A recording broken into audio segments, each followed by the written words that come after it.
तो इन लोगों का प्लानिंग था, और जिस तलवार से मारा वो न्यू तलवार थी। ऐसा लग रहा है धनतेरस के दिन उन्होंने लिया। सोने की तरह वो उसका चमक रहा था। वो उधर से दौड़ता हुआ आया और भाई का मेरे गला हम लोगों के सामने। लालता प्रसाद कौन थे? लालता प्रसाद यही जिनसे हम लोगों की जमीन का विवाद था। क्या उसने नेशनल में सिल्वर मेडल जीता था और इंडो नेपाल इंटरनेशनल चैंपियनशिप था 2022 में चंदौली में, उसमें कांस्य पदक जीता था। अभी हाल में चंदौली में गया था, उसका स्टेट लेवल में सिलेक्शन नहीं हो पाया था, सिल्वर मेडल था। इसकी बहन का सिलेक्शन था, इसी बहन का स्टेट में सिल्वर मेडल जीती थी, ब्रॉन्ज मेडल। जौनपुर की एक ऐसी घटना जिससे जौनपुर ही नहीं पूरा देश सदमे में है। पूरा देश आश्चर्यचकित है कि ये घटना कैसे हो सकती है और ये दर्दनाक घटना कैसे हो सकती है। जी हाँ, मैं बात कर रहा हूँ अनुराग यादव केस की, जो इस समय बहुत सुर्खियों में बना हुआ है। नमस्कार, आप देख रहे हैं दी पब्लिक स्टोरीज और आज हमारी मौजूदगी जो है वो जौनपुर में है।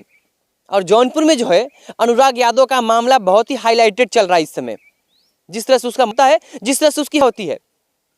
और पश्चात जो है आपको मैं एक बात और बता दूं कि अनुराग मात्र 16 वर्ष का होता है ना, और वो बालिग भी नहीं होता है। मात्र 16 वर्ष की अवस्था में जो है उसकी हो जाती है, या यूँ कहें कि उसकी कर दी जाती है। अब दिवाली का समय है और दिवाली के समय में जो है पूरे देश में जहाँ कोने कोने हर घर में जो है दीपक जल रहा था, उस घर का दीपक जो है बुझ जाता है, जिस घर में जो है अनुराग नाम का एक लड़का रहता है। 40 साल पुरानी जमीन की रंजिश को लेकर, विवाद को लेकर जो है इस घटना को अंजाम दिया जाता है। और आरोपी और अनुराग का घर जो है पास पास होता है और ज़मीनें जो होती हैं सटी हुई होती हैं। उसी ज़मीन के विवाद में जो है अनुराग यादव का जो है हक दिया जाता है। पश्चात जो है माँ का, बहन का, पिताजी का रो रो कर जो है बुरा हाल हो जाता है। एक बात और हम आपको बता दें, अनुराग जो है अपने घर का इकलौता लड़का था। इकलौता लड़का, अपने माँ बाप को इकलौता लड़का था, इकलौता चिराग था, जो कि अब वो चिराग जो है इस दुनिया में नहीं रहा। आइए इस मुद्दे पर उनकी बहन क्या कहती हैं, बहन का कुछ बयान सुन लेते हैं, कुछ जान लेते हैं कि बहन क्या चाहती हैं। भाई तो चला गया, भाई तो वापस आ नहीं सकता, बहन इंसाफ के लिए क्या मांग करती हैं, माँ इंसाफ के लिए क्या मांग करती हैं, यही जानने का प्रयास करते हैं। ये लोग धोखे से मार दिए उसको। हम लोगों को पता भी नहीं था कि ये लोग ऐसा करेंगे। झगड़ा वगैरह कुछ भी नहीं हुआ था। क्या हुआ कि वो ब्रश कर रहा था, थोड़ा सा हम लोगों के साथ नोक-झोंक हुआ। मेरा उसका हमेशा होता रहता है।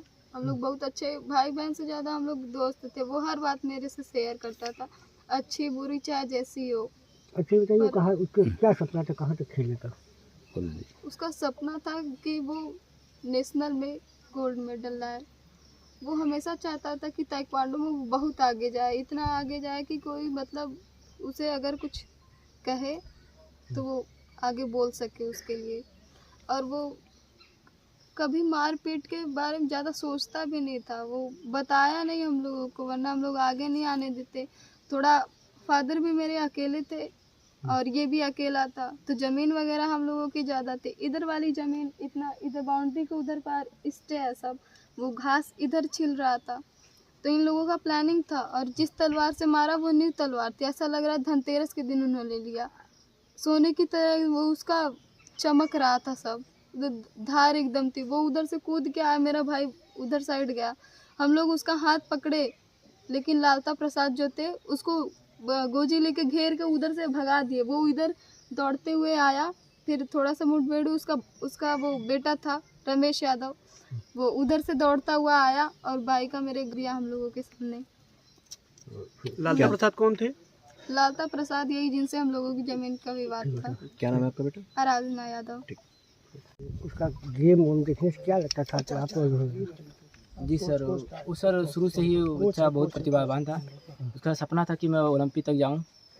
वो अभी उसने नेशनल में सिल्वर मेडल जीता था और इंडो नेपाल इंटरनेशनल चैंपियनशिप था 2022 में चंदौली में, उसमें कांस्य पदक जीता था। अभी हाल में चंदौली में गया था, उसका स्टेट लेवल में सिलेक्शन नहीं हो पाया था, सिल्वर मेडल था। इसकी बहन का सिलेक्शन था, इसी बहन का स्टेट में सिल्वर मेडल जीती थी, ब्रॉन्ज मेडल। आप ट्रेनर हैं, ट्रेनर से आपको प्रतिभा उसका पता ही होगा कि कहाँ तक पहुँच जा। जी सर, उसके अंदर प्रतिभा बहुत अच्छी थी, लेकिन वो पैसे से थोड़ा कमज़ोर सा घर में स्थिति अच्छी नहीं थी उसकी। मैं सोचा था उसको बाहर अदर कंट्री में ट्रेनिंग के लिए भेजूँ तो अच्छा और अच्छा खेल सकता था। इंटरनेशनल खिलाड़ी बन सकता था। जी सर। कब मुलाकात हुई थी आपसे उसकी? अनुराग से पहली बार 2022 में हुआ था, उसके बाद जनवरी में।